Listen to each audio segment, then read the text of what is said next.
Testing, testing. 1, 2, 3, testing.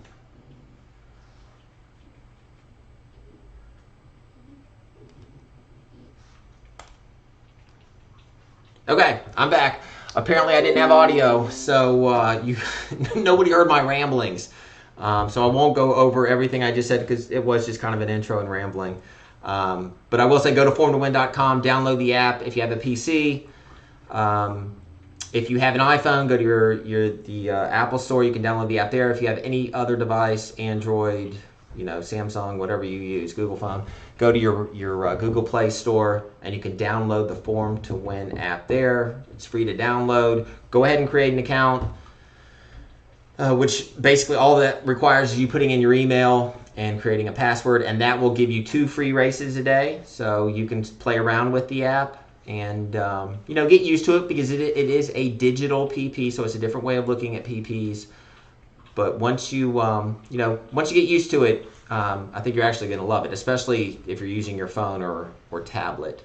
But when you log in, it's always going to load the last 2 days of results for obviously today's Thursday, so we had results for Tuesday and Wednesday, and you can go into the app and play around with it and see if you would have found the winner using Form to Win. So that's always good. You can do some regression analysis to see. But today in particular, the focus is going to be the Oaks card for tomorrow, which I'm honestly super excited about. And if you're not, then I don't know what's going to excite you in life, because it is an outstanding card, really top to bottom. I mean, there's a couple of horses that are chalk that look tough to beat, but we'll see if we can find some prices. So when you log in, and when you go ahead and click on the day that you want to look at. So today we're going to look at tomorrow's card. I don't have Saturday's card yet, so you always get tomorrow's card the day before. So tomorrow you'll have access to Saturday's card. But today we're going to look at tomorrow's Churchill card for the Oaks, and I'm really just going to start with the races, stakes races in particular. So I'm not going to look at. I guess we could look at race 6 if you wanted to. I'm particularly interested in races 7 through the Oaks, because that is the late pick 5. But we will look at race 6, which is the Alishiba, which has Maxfield, who is a low favorite, but doesn't mean he's not beatable. So the first thing that I'm going to do, and I encourage everyone to do when you go into Form to Win, you're going to see several columns here. We've got the horse, their post position, their morning line odds. This is the best Form to Win time, their average Form to Win time, their worst Form to Win time, average equibase, best equibase, worst equibase, total starts, full date, average weight carried. There's just a plethora of data here, and you really don't have to use it all. I mean, you can if you want to, but I think the more that you use the app, you're really going to fine-tune what you're looking for. And so me in particular, I'm only going to look at a couple of different items. So what I'm going to go in and do, I'm going to remove all the data that I really do not want to see. So you can see right away, now I've minimized the amount of data that I'm looking at. And so you click on this little racetrack here, and that gives you the conditions of the race. So we're going a mile and a 16th, 8.5 furlongs, 4-year-olds and up. We're on the main track on the dirt. Without any filters, Form to Win kind of likes attachment rate, just based off average Form to Win time. But the power of the app is really in creating the filters. So for a race that's at a mile and a 16th, between 8 and 8.5 furlongs, I'm going to create a filter. And you create filters by clicking on, here, let me slide myself off here so you can see what I'm clicking on. Let's see. Let's see. There. Okay, now I'm off so you can just hear me. You create filters by clicking on this tab right here. So I'm going to create a filter. And you can adjust these how you want. For races that are on a mile and a 16th, I only like to look at races that are between a mile and 8.5 furlongs, which is a mile and a 16th. So I just change the filters here like this. Finish position, where the horse is finished in those races, I don't particularly care for right at this time. Margin, beaten lengths, once again, no interest for me. Total starts, you can look within a maximum, if you're looking for a form cycle within so many starts or so many weeks. I want to look at all the data though. Track condition, I'm just going to click all dirt. If the track were muddy tomorrow, you would just go in here and you would unclick fast, frozen, heavy, and you would only look at maybe good, sloppy, or muddy. But I'm going to look at all dirt. And then I'm going to hit the apply. And the ironic thing is that it still has attachment rate, rated fairly high at 8-1, and it actually pushed Maxfield down a bit. With 5 starts, his average form to win time is 1:43 seconds. So he's been pushed down, and he's an overwhelming favorite. Now, let's see if we have any dual qualifiers, which means I take the average Equibase figure and I sort them. So by clicking on this button here, you can sort them. So you want to sort them from highest to lowest on the average Equibase. So you have Visitant and Roadster are the top 2 in average Equibase. And then let's see who's the fastest on form to win. It has attachment rate and Sonoman, and it moves those horses down. So honestly,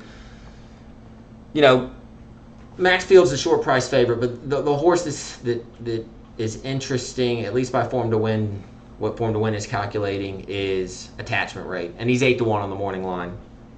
So I think if you want to do more homework, look into how the pace is going to play out for him, because I know he likes to come from a bit off of it. The number 3 horse attachment rate. If you're trying to beat the chalk in Maxfield, attachment rate, at least on his 4 starts, his total 4 starts going between a mile and a mile 16th, he fits. So that's it's interesting. I didn't look at this race. I didn't print out the PPs for this race, but it's interesting that form to win had him ranked the top in terms of their average. So that's a horse to try to key up with the favorite maybe if you're playing the exact in that race. Now let's go to race 7. Here at Churchill, we're going a mile and a 16th on the turf. We have once again another overwhelming favorite in Aunt Pearl, the Breeders' Cup juvenile champ, but she is making her 2021 debut. Maybe she's improved, honestly. She could probably, obviously be better her 3-year-old season, but it is a little bit of a layoff. So let's see what Form to Win has to say. I'm going to click Analyze. Without using any filters, Form to Win, it's just telling you, it likes Aunt Pearl. But let's create a filter. Once again, this is 8.5 furlongs. I'm going to create a filter, look at races between a mile, so 8 furlongs and 8.5. Track condition. Now here's where I'm going to play around with it. First I'm going to hit all turf, so we look at all the turf races, but then I'm going to go back in and I'm only going to look at a turf course that's rated good, yielding, or soft, because I have a feeling there's going to be plenty of give in that turf at Churchill tomorrow. So I'm going to keep that in the back of my mind. Hit apply. Average Equibase, gift list, Aunt Pearl. Well, gift list only has 1 start, but that had a decent Equibase speed figure. Average Form to Win. Aunt Pearl is a dual qualifier, so she fit both an average Equibase and average Form to Win, but she is the favorite. And gift list, she was 3rd, so her Equibase figure kind of lined up with Form to Win. Now I'm going to go in, I'm going to click off firm, click off hard, and only look at races and see if, we may not have form on some of these horses on a turf course rated good, yielding, or soft, but when we do, it ranks Aunt Pearl 1st and gift list 2nd. But gift list is the 2nd choice, honestly, so it's not, it's not rocket science there, but once again, this is not taking into account pace or anything. This is pure speed figures, who's run, given the races, who's run the fastest, and it looks like Aunt Pearl and gift list. So I guess if anybody was going to beat Aunt Pearl, it would be gift list, but once again, she likes to come from out of it. I'm not sure how much pace is signed on here to, to pressure Aunt Pearl. And Aunt Pearl obviously loves a turf course that is rated good yielding or soft also. But so for this particular race at Churchill, the Edgewood, Aunt Pearl and Gift List, but those are the first and second choice. So nothing too creative there. But once again, I literally handicapped this race in, a minute, just using Form to Win. So it doesn't take a lot of time to run these races through Form to Win. Moving on to the next race. Oh, the Latuan going 8.5 furlongs on the dirt. Click on Analyze. Right off the top, average Form to Win time, it likes She Dares the Devil. Short price, chalk. I mean, I guess you could single her for the multis. I particularly am not going to. Not that I don't think she's not going to run well, but I think she may be beatable, especially in this spot. We'll see. But I'm going to change. I'm going to create a filter here looking at races between 8 and 8.5, so a mile to a mile and a 16th. Track condition, all dirt, hit apply. And that's who I want. I want Ivutante for Kenny McPeak. She fits. She'll be breaking from post 1. She's going to have to hope that somebody goes with She Dares the Devil, kind of set it up for her. But that's the only other horse I want out of this race. Now, other people will, like some. I've heard some chatter on Finite, but honestly, this is a big question mark race for me because I tried to go back and look. None of these horses will be running on Lasix. No Lasix tomorrow in any of the 6 races, and none of these horses have any sort of record without Lasix. So this will all be their first start without. Factor that in how you want. I couldn't find any data. I know McPeak sometimes starts his 2-year-olds without Lasix, so I'm not sure if Ivutante had a start early in her career without Lasix, but you never know how they're going to react. But full disclosure, they were all running on it. Now they're coming off. We've just got to go off the data that we have. So I'm going to be interested in Ivutante tomorrow at 6-1. She fits on Form to Win. Let's see where she fits on Equibase. She's 3rd, so that looks like Bahan Girl has actually run an average Equibase figure pretty good, but looking at races between a mile and a 16th, I don't know if she has enough class. And on Form to Win, Ivutante is ranked slightly better than She Dares the Devil. So, it is chalk, and you're trying to beat chalk. And Ivutante is the horse that I'm going to be interested in. And for me, I'm only going to use those 2 in the multis and squeak by. And hopefully Ivutante can pull for the upset for McPeak. So we'll see. Moving on to race 9. Once again, I'm just firing through these races. So honestly, it doesn't take you long to do this. This is the 8 bells, 7 furlongs on the main track. Oh, that's interesting. This horse Windmill, it's at 10-1 Form to Win without any filters, has it ranked pretty high, but races at 7 furlongs, so that's kind of a tweener distance. So when I'm doing my filters, I'm gonna have to play around with this because I don't know if I guess a 6-panel horse, 6 furlongs can get 7. Sometimes horses only want 6 or 6.5. So I'm gonna set my filter maybe between 7 and 8. And once again, you can change this. This is just me.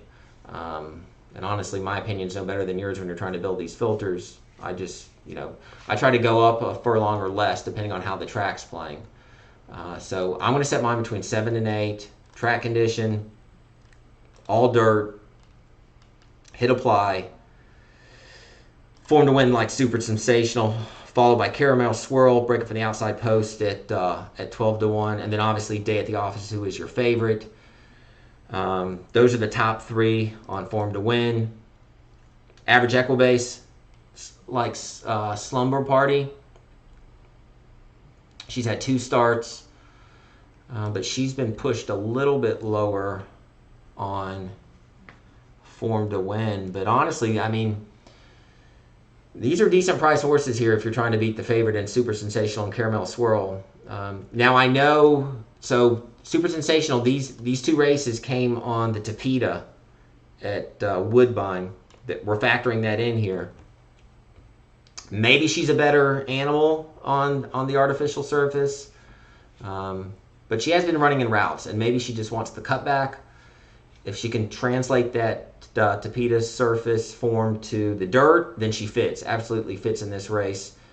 And, you know, Caramel Swirls, you know, I'm using her in the multis for Bill Mott. I mean, outside post, but, you know, asking a lot. She just recently ran it, I think 3 weeks ago at Keeneland when I went back and watched that replay. But, I mean, she did win geared down. So, and she fits on pure speed. She fits on pure speed. So if you're trying to beat Day at the Office, who, you know, was great last year, but she's had some hiccups coming into this start. You know, I know she's posted a bullet work, but the training pattern coming in was, you know, left something to be wanted. So if you're trying to beat the favorite, I'd be interested in Super Sensational and Caramel Swirl. And a little bit of Slumber Party, because I think Slumber Party ran better last time out at Keeneland. She couldn't get to, I believe it was Wesley Ward's horse, 20 Carats, if I can remember correctly, who kind of got out there on the lead, and Slumber Party actually showed a new dimension, and she showed that she could, you know, come from off the pace, and she just couldn't get to the winner, who was loose on the lead. So she's interesting. But definitely these top two, Caramel Swirl and Super Sensational, you know, at decent odds are worth keeping an eye on in tomorrow's race. So flying through this, now this is going to be, I think this is going to be the race that's going to kick lots of players out for the multis. I think it's a spread race, unless you have a strong opinion. I particularly don't have a strong opinion in this race. 5.5 furlong turf sprint, always an opportunity for chaos. I mean, your morning line favorite is Faya at 4-1, and deservingly so. Ran really well last year. This is her 2021 debut. But let's dive into the data a little bit.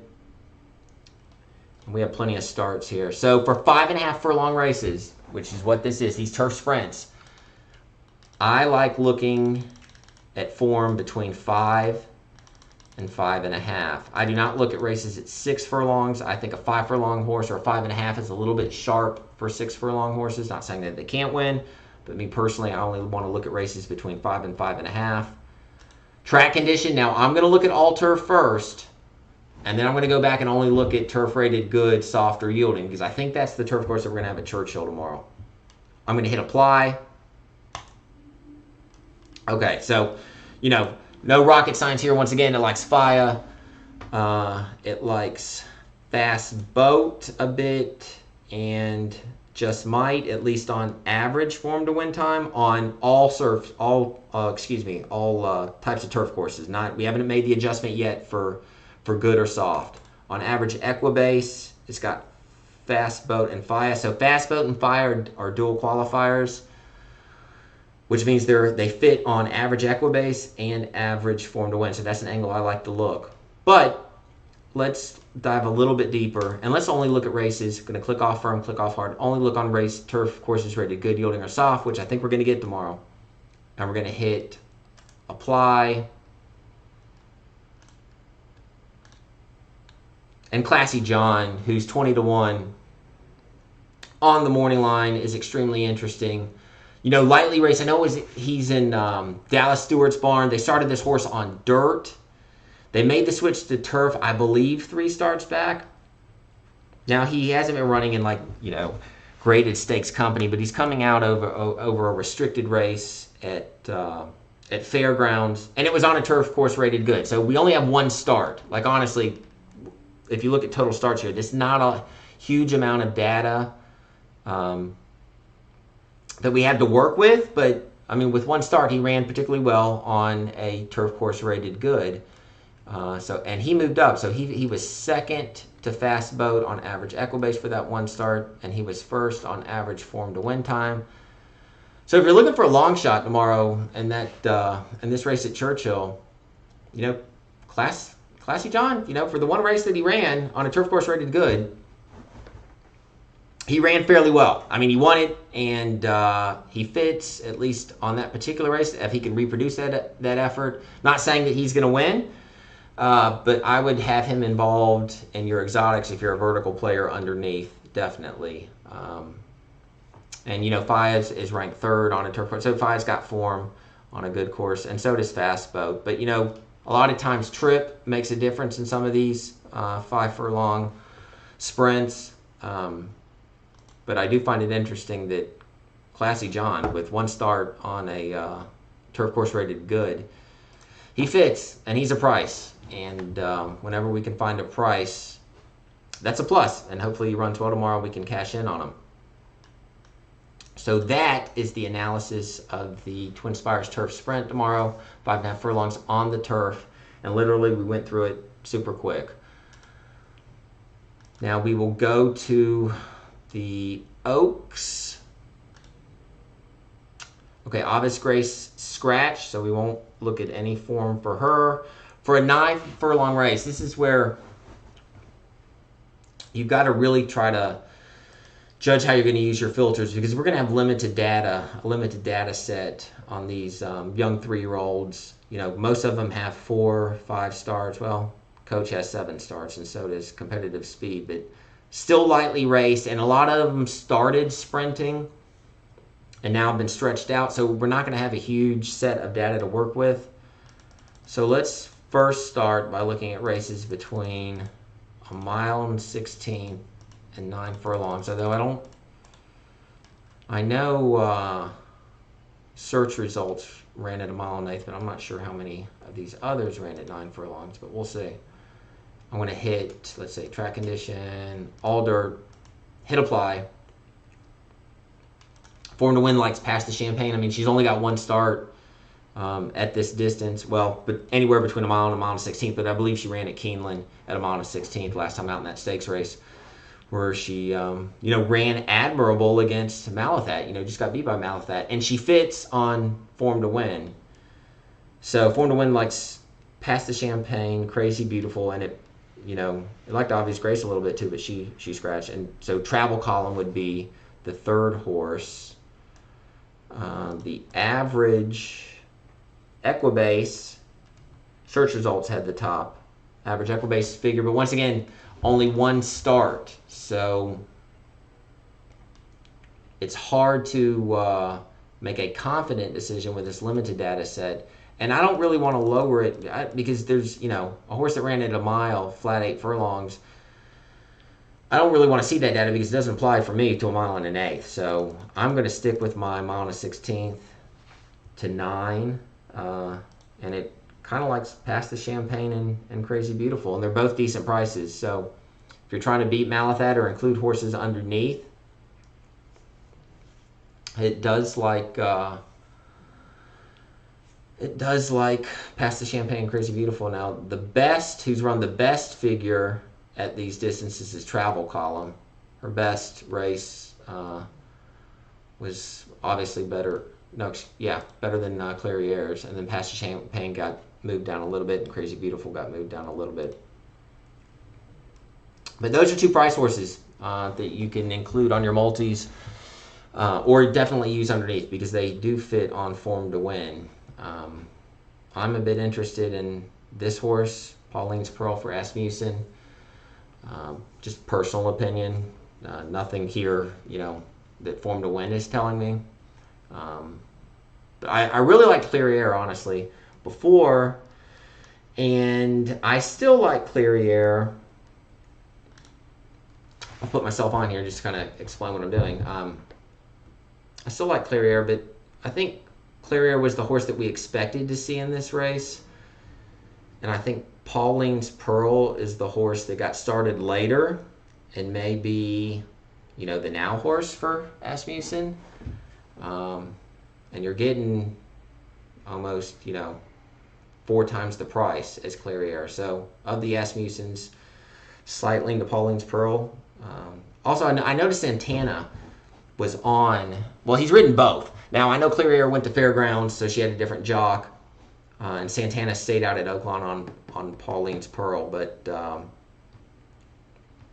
I would assume he had first call on one that he liked better, and maybe he liked Pauline's Pearl. And she's 20 to 1, so, you know, I don't know. I mean, maybe I'm reading something into it that's not there, but of the Asmussens, I like Pauline's Pearl, and I'll use her in the multis.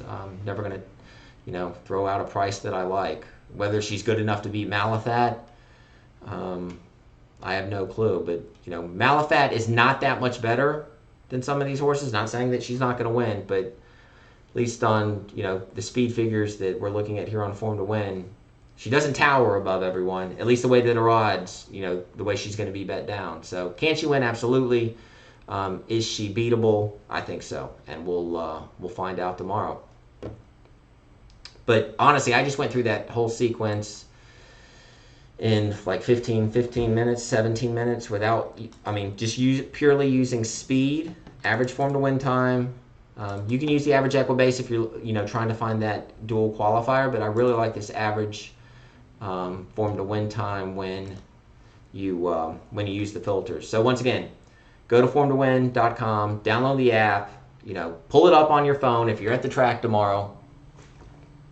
And it's a different way of looking at PPs, but it's you don't have to worry about carrying past performances around or anything like that. And it's easy to use. It takes a while to get used to, but we encourage you all to do it. It's free, to test it out. And if you have any questions, you can reach out to me on Twitter, PapaCore1 on Twitter. Some of you, if you're watching, have my cell number. You can send me a text, or if you're on Twitter, send me a DM. But once again, Form to Win, different way of looking at things, but this average Form to Win time, it has a lot of value. And the ability to change, go in and manipulate the data relatively quickly from all turf to only look at races between good, that are good, soft, or yielding. Major pluses. But yeah, just download it. We encourage you to do it. I'll be on, Steve Bick's show periodically to talk about Form to Win. I believe he's going to run a contest tomorrow using Form to Win on some of these races. So I encourage you to get involved. Like I said, if you have any questions or recommendations, honestly, we're doing a new build on this now. We're working on that, so we're open to ways that we could improve it or make it easier for the users. But any feedback that you have, we're always welcome to have, whether it's good or bad. Honestly, we'll take it. But thank you for your time. I wish you the best of luck tomorrow at Oaks and Derby. Looks like we're going to luck out with the weather. Hope everyone cashes some tickets, and if you don't start cashing tickets at the beginning of the day, don't throw your hands up in the air. It's only going to take one hit really to make the weekend. I just say go in there with a plan, spend some time structuring your wagers, identify those horses that you like, and go in with the budget too, because honestly, you don't want to burn through your money through the first couple of races on the card. Just have a game plan. We spend all this time handicapping and not enough time structuring wagers. So have fun tomorrow. If I see some of y'all this weekend, or if you see me, track me down. But should be a great weekend. Hopefully everyone makes some money and just has a good time. The Derby Oaks comes once a year. It's always exciting. It's always a new way to get new people involved in racing. And if you're out there, you don't have to act like an elite. All honestly, and this is me just ranting, but we're no better than anyone else. So, if somebody has a question, you don't have to look at them any differently. Like they're asking you a question because they're interested in the game, and you should take that as an opportunity to do your job as a steward to the game and help them out. So that's my spiel. Have fun. If you're gonna indulge yourself in beverages, alcoholic in particular tomorrow, try to get those bets in first so you have a clear mind when you're wagering, and that you just have a great time. So be safe, and I'll see you next Thursday. May recap this, the Oaks weekend, Oak Derby weekend with Steve next week. Once again, appreciate your time, and if you have any questions, feel free to reach out. I'll see you next week, and good luck.